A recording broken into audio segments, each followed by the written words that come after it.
So you haven't found them yet, but they're coming? Yeah.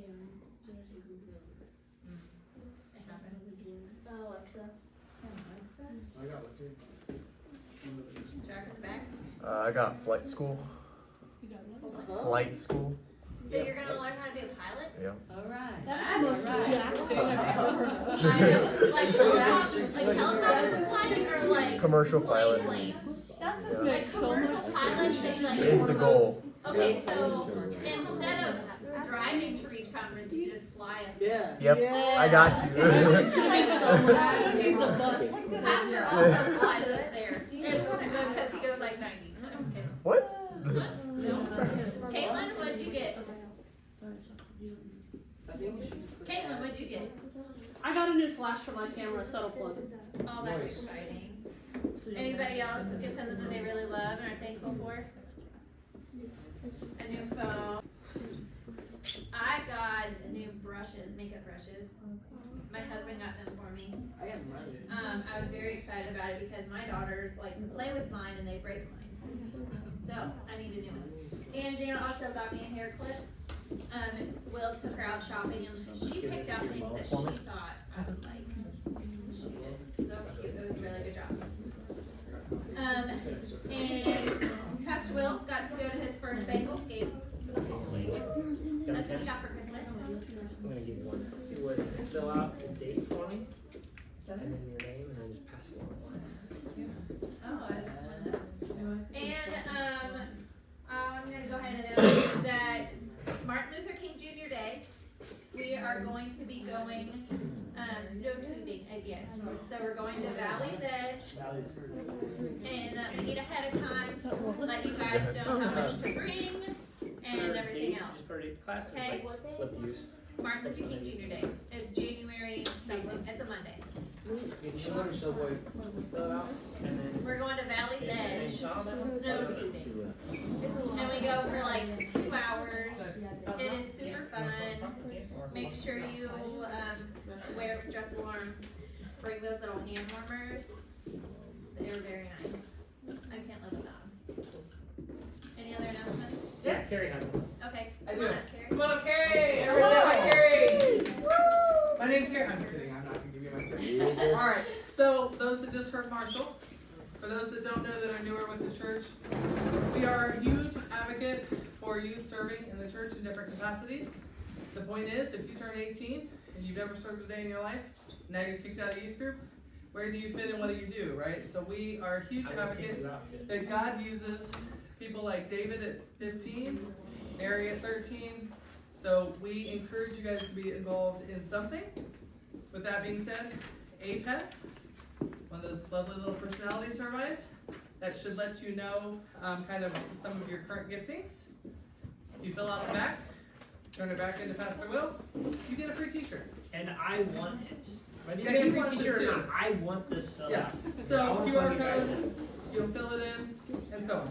So I'm gonna make sure everybody has one. Adam, you wanna help pass them out? Carrie? Turn them back in when you're done. And I know y'all do pretty much anything for a free t-shirt. I That's saw you right. at I would do conference. anything for a free t-shirt. Yeah. And I'm gonna try to make them really cool. I And don't jump know. like a crazy idiot for a free t-shirt. Waverly did it for free. Yeah. Attention you, who has not signed in? Not me. I haven't. It wasn't even passed. Okay. It wasn't past me and Jackson. We're getting so yesterday. much better with this sign-in. It's amazing. Me and Jackson. I believe you. So much better. Okay. So, Yep, they need them too. Thank you. thank you, Carrie. Yep, you're done. Hey, the t-shirts for youth. Yes. Are they gonna be ready next Sunday or Yep. not? Okay, awesome. So guys, just to let you know, Carrie is the one that did this design for these t-shirts for us. And if you have not gotten yours yet, Carrie went out and got some more of the right sizes for us, and she will have them ready by next Sunday. Yes, Okay? I will. And you can pick it up for free. Anybody have to sign in? Free? Sign in. You have to Free? sign in, buddy. All right. So guys, before I get started with, which is funny, my sermon is actually where do I fit? It's funny that they're doing all this APES stuff today. I had no idea because I'm out of the loop.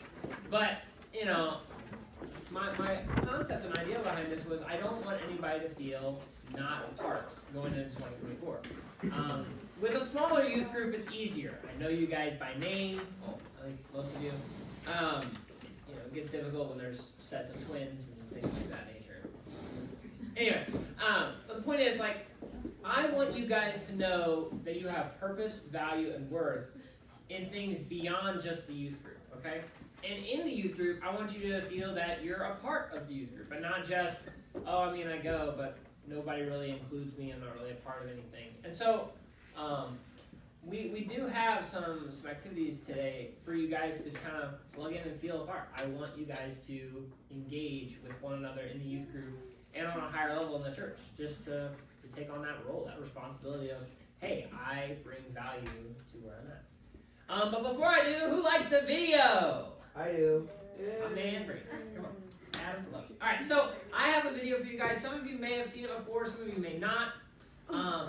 But this video is a great reminder of how much time you actually have rather than how much time you think you have.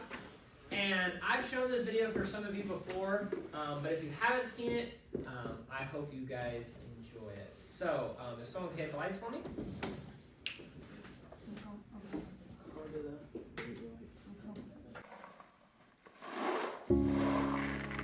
These are roughly 28,835 jelly beans. I counted out 500 of them and used those to weigh the rest. In this pile, there's one jelly bean for each day that the average American will live. You might have more beans in your life, or maybe less, but on average, this is the time we have. Here's a single bean. It's your very first day. A special day, but kind of a rough day on everyone involved. Add 364 more and you have the first year of your life. Now, for a sense of scale, here are your first 15 years, 5,475 days, which brings us to the threshold of adulthood, and at that moment, this is the time that we have left. And this is, on average, what we will do with all that time. We will be asleep for a total of 8,477 days. If we're lucky, some of that time we'll be sleeping next to someone we love. We will be in the process of eating, drinking, or preparing food for 1,635 days. We'll be at work, hopefully doing something satisfying, for the equivalent of 3,202 of those days. 1,099 days will be spent commuting or traveling from one place to another, maybe a little bit more if you live in LA. On average, we will watch television in one form or another for a total of 2,676 days. Household activities, like chores and tending to our pets and shopping, will take another 1,576 days. And we will care for the needs and well-being of others, our friends and family, for 564 days. We'll spend 671 days bathing, grooming, and doing all other bathroom-related activities, and another 720 days will go to community activities, like religious and civic duties, charities, and taking classes. After we remove all those beans, this is what remains. This is the time that we have left. Time for laughing, swimming, making art, going on hikes, text messages, reading, checking Facebook, playing softball, maybe even teaching yourself how to play the guitar. So what are you going to do with this time? How much of it do you think you've already used up? If you only had half of it, what would you do differently? What about half of that? How much time have you already spent worrying instead of doing something that you love? What if you just had one more day? What are you going to do today? So, it puts into perspective, at least for me, being 31 years old, I look at my life and I'm like, oh my gosh, I'm running out of beans. But it's funny to think, also, this whole, the amount of beans started drastically depleting after the age of 15. How many of you are at least 15 years old in this room? So, the vast majority of you are under the age of 15, right? So some of you are like, man, I got so much life to live. And then you realize how much of it is going to go away. Things like eating, sleeping, watching TV. And in the technology age that we live in, I can guarantee you that these right here take up more time than you could ever possibly realize. The average youth spends 6 to 8 hours a day on their phone. That's just a rough average, okay? If you have 24 hours in a day, that means after 4 days, you've spent an entire day on your phone, and one jelly bean's gone. Multiply that by 365 years, or 365 days out of the year, you divide it by the 4 days. Anybody quick with math? 4 into 36. I don't want to use my phone. Just in case. 9. I don't want to use up more days. About 100 days. About 9. About 99. If you think about that, that comes out to roughly a third of a year. You spent a third of your year on this? So where does this fit into your life? Where do friends fit into your life? Where do your family or your responsibilities, your job? I mean, some of you are working jobs now where it's taking hours and hours of your life. Do you enjoy it? Well, I mean, some days. Well, you can't get those days back if you don't. It's a good understanding as we go into 2024. Where are you putting your time? Where are you investing?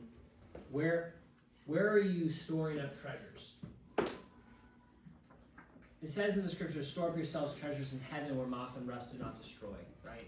Where thieves don't break in and steal. Here on earth, people think that the values are in what you have, your treasures here on earth. But does that really fit with the grand scheme? So where do you fit in all this? How many middle schoolers do I have in here? Middle schoolers, raise your hands. Come on, represent. Boom. Now, how many middle schoolers are in 8th grade? Raise your hands. Keaton, raise your hand. Keaton, do you know? Sorry, just making sure. Hey, all I'm saying is, it's about to flip. I used to have a mass majority middle schoolers, very, very few high schoolers. Long time ago, I had lots more high schoolers. They've all graduated. Woo! Represent my high schoolers. Anyway, but now we're coming into this age again where there is going to be a shift, where there will probably be more high schoolers than middle schoolers. All you middle schoolers will be shifting and going up into the high school, and it changes, and your role changes, and your personalities will change, and your desires will change, and things will inevitably change. In 1 Corinthians chapter 12, which Marshall actually up front alluded to this morning, is our main scripture passage for the day. So if you're taking notes, this is what we're going over, and this is what it says. It says, "For the body does not consist of one member, but of many. If the foot should say, because I'm not a hand, I do not belong to the body, would that make it any less a part of the body? And if the ear should say, because I'm not an eye, I do not belong to the body, that would not make it any less a part of the body. If the whole body were an eye, where would the sense of hearing be? And if the whole body was an ear, where would the sense of smell? But as it is, God arranged the members of the body, each one of them as he chose. If all were a single member, where would the body be? As it is, there are many parts, yet one body. And the eye cannot say to the hand, I have no need of you. Nor again the head to the feet, I have no need of you. On the contrary, the parts of the body that seem to be weaker are indispensable. And on those parts of the body that we think less honorable, we bestow the greater honor. And our unpresentable parts are treated with the greatest modesty, which our more perishable parts do not require. But God has so composed the body, giving greater honor to the part that lacked it, that there may be no division in the body, but that the members may have the same care for one another. If one member suffers, all suffer together. If one member is honored, all rejoice together. Now you are the body of Christ and individually members of it." You are the body of Christ. You are valuable. You are purposeful. I know I've had many conversations with young ladies in this youth group that have trouble with identity. And it's because of the society that we live in, people degrade them. You have been degraded. I know you have. People have said things rude or mean about you. It's wrong. But the identity that you hear from people is not your identity. Your identity comes from Christ, where he says, you are a daughter of the King. You are loved. You are cared. You are smart. You are funny. You are, all these things that the Bible talks about. You are purposeful. For our young men, society says you have to be this air of masculinity, or you have to be such and such or so and so. You have to be smart or strong or cunning or witty, or you have to have riz, or whatever the terminology is nowadays. Guys have to have this in order for them to be a man. I have to be a man. So I have to have at least 5 girls a year, because that's what men do. I have to work out, get strong, because that's what men do. What do men like art? Man, I was so weird. I love drama and singing, and I wrote poems, and everybody's like, dude, this guy. Right? But my identity wasn't found in what people said about me. My identity was found in what God said about me, and I love it. To this day, I still write music. I love it. It's a part of who I am, right? And other people now, as I'm older, they're like, dude, you wrote songs? That's so cool. I'm like, isn't it? Why couldn't you have said that when I was 15 and trying to cultivate my gift?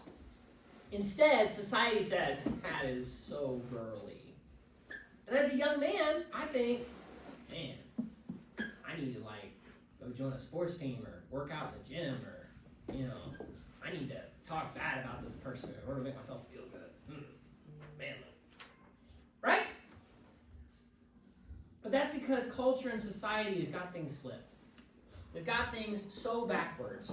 And every young kid wants to feel a part. Everybody wants to feel a part. Because if you feel a part, you feel loved. If you feel loved, you feel safe.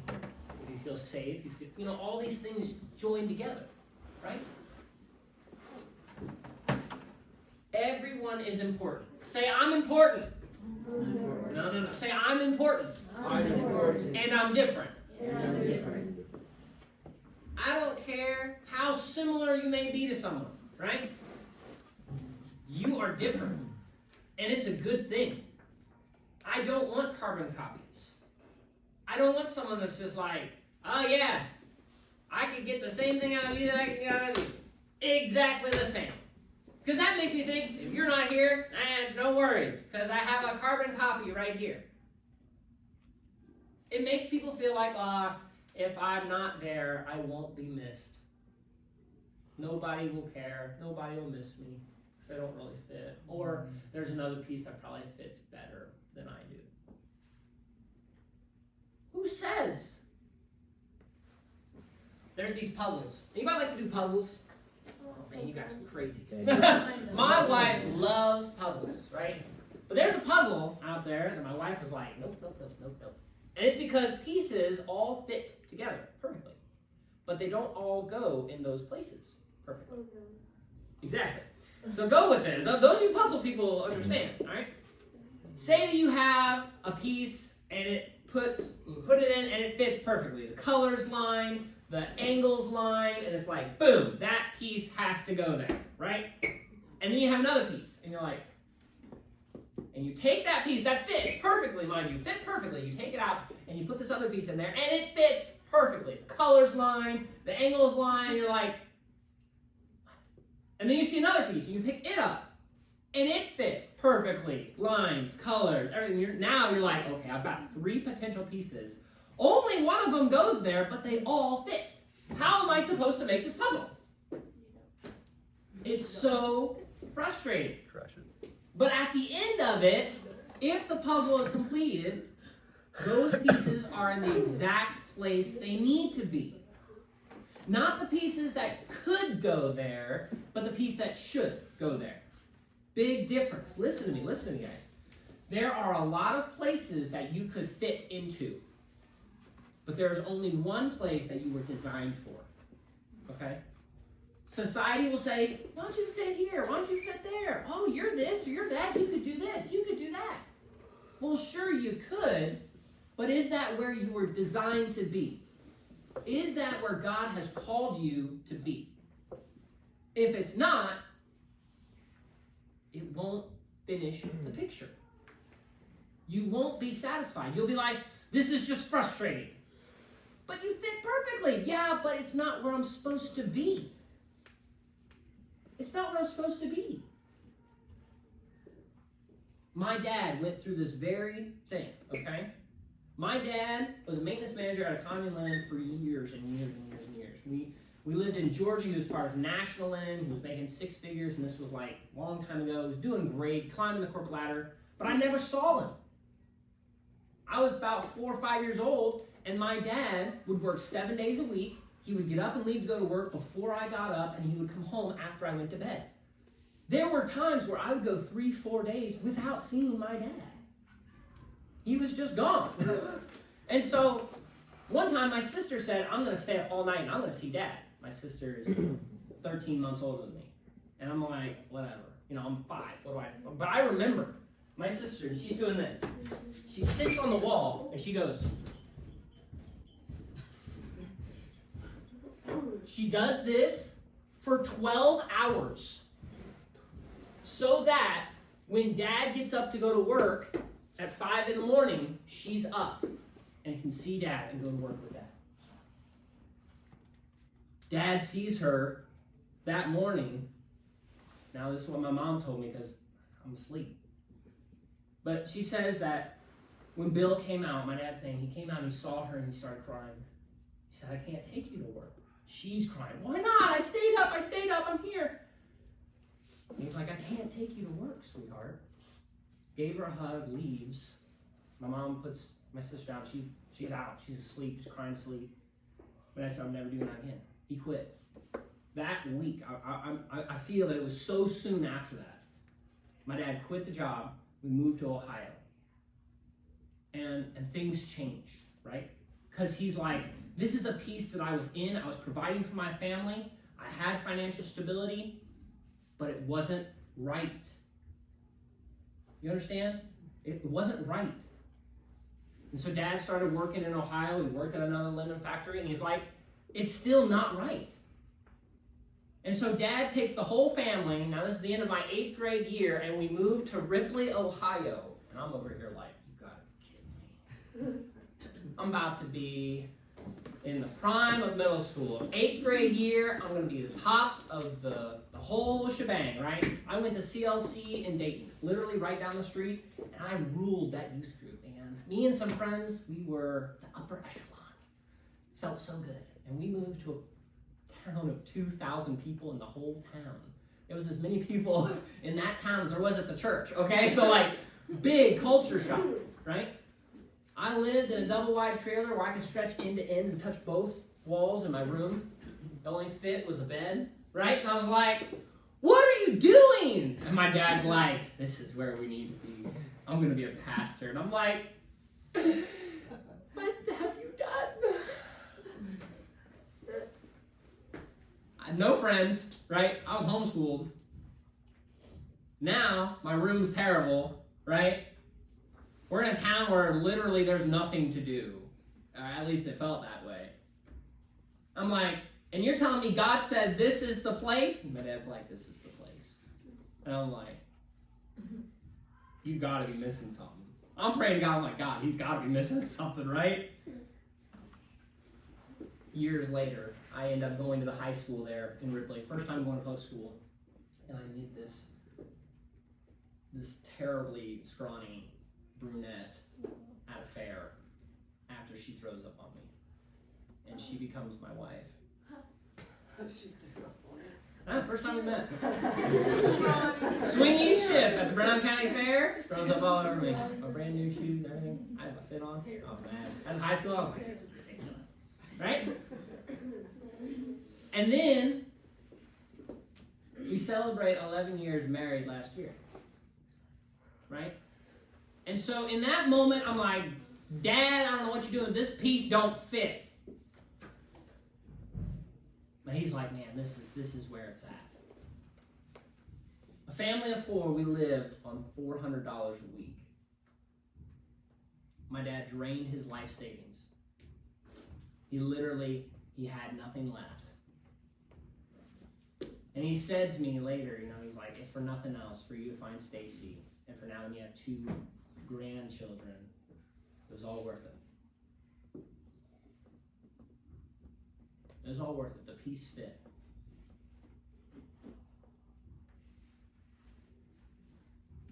Don't for a second think that just because life's easy, or because life's good, or because you're all right with it, you're where you're needing to be. If God says, hey, there's something more out there, and I know this piece looks really good right here, and I know it fits really good right here, but what if I said you're supposed to be here?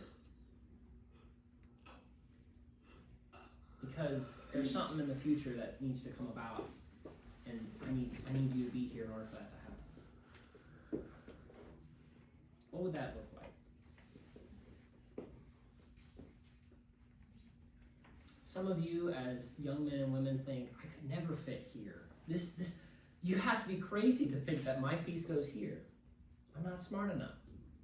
I'm not funny enough. I'm not strong enough. I'm not this or that, or I'll fail. If God says this is where you need to be, how could you ever fail?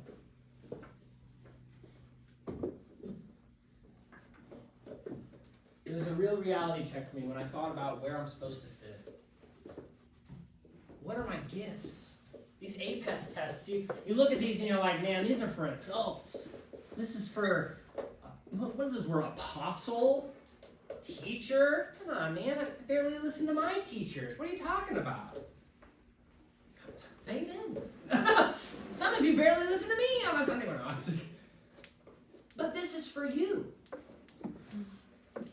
You are gifted. I have full confidence that some of you will take this test and be like, it says that I'm this or that. Great. No one else can do that but you. And you can probably do it better than some adults at your age. No doubt. I have no doubt of that.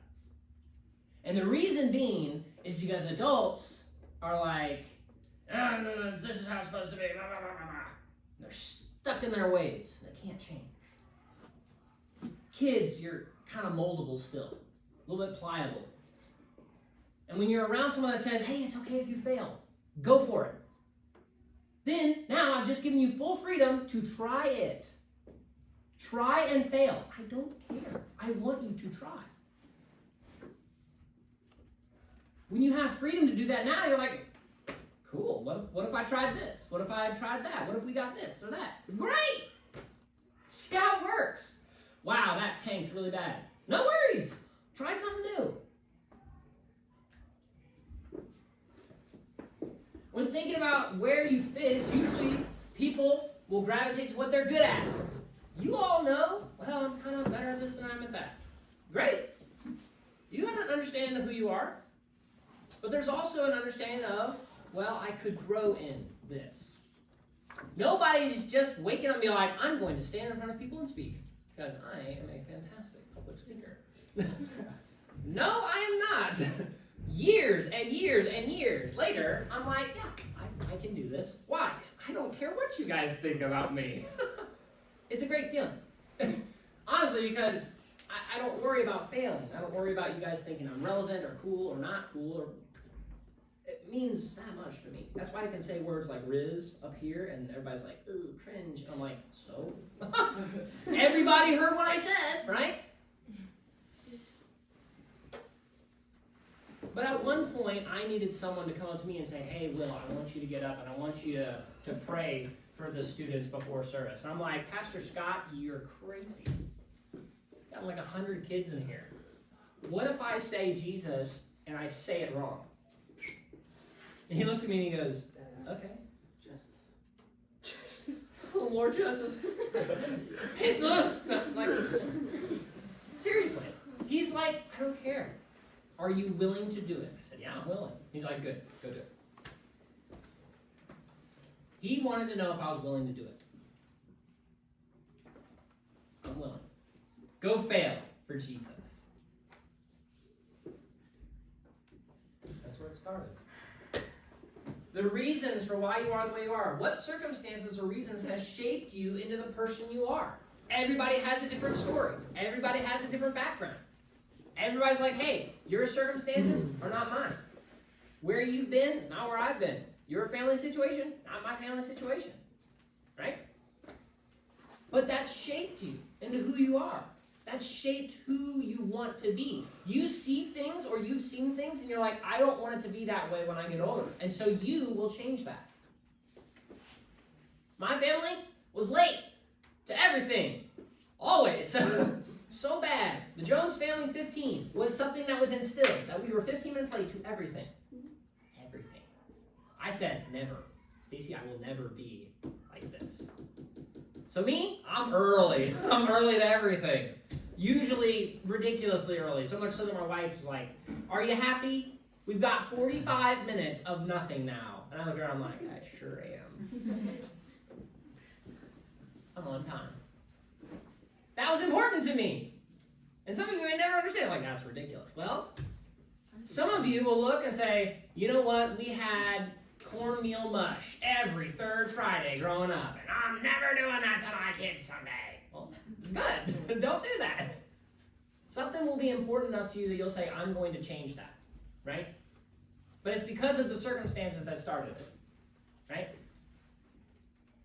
I don't know what my gift is. Does that mean I just don't have any? That is a lie straight from the devil. Well, I don't know what it is. Okay, let's just keep looking. You know, there was a nice old lady in our church growing up, and we said that she had the gift of gab. Anybody know what the gift of gab is? Gab. Means she could talk a lot. It's your mom. That's what Stacey said. But no, she had the gift of gab, and we told her that because this lady, sweet as can be, upper 70s at least, right? Didn't matter who walked into the church that Sunday morning, she would see them, grab their hand, and start talking to them. I mean, we had some biker, tatted up, pothead, who knows, walk in the door, right?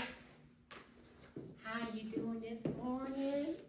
And she would make the biggest, burliest dude look like a little child. Oh, honey, it's so good to see you this morning. That was it. We're just like, Sue, how are you doing this? I'm looking, I'm like, I ain't going to see that guy at all. I'll wave at him from the side. I'm not going up to him. He looks like he's been in jail for the past 5 years. Sue, how you doing, honey? That was it. That was her trademark. Grab the hand, a little cat. And Sue did that with everyone. And we're like, okay. Well, there might be something here, right?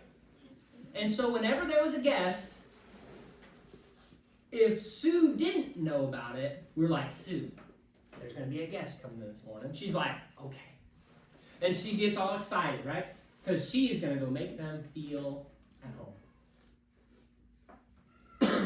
We had some people come into our church and they just experienced the loss of a child or a nephew or someone really, really close. She walks up to him. Hey, honey, God's going to be here for you this morning. We love you. And knew nothing about their life. They started crying. Walked in the door, started crying.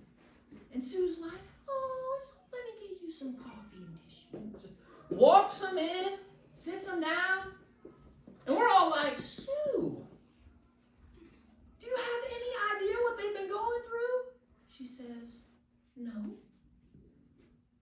And I'm like, okay, do your thing, Sue. She just starts talking to him. Sue just sits there and talks to him. Talks to him all through pre-service. Sits beside him during service. After service, they're leaving. Sue says, now we'll see you back next week. And they looked right back at her and they said, you certainly will. And I'm like, Sue! They come every Sunday after that until we leave the church. I'm like, man. Sue, the little hand tap, man. Sue is now in heaven with the Lord. Tapping everybody's hand that comes through. Tapping every hand that comes to the brilliance, I tell you. I guarantee it. I'll go up, I'll be in heaven, the first person to greet me, it'll be Sue. I'll tell you. Yak my ear off. Sue had a way of making you feel loved. She didn't have to know you. She just went up and said, hi. Because she didn't care whether you said hi back or not. And I think that was a real gift.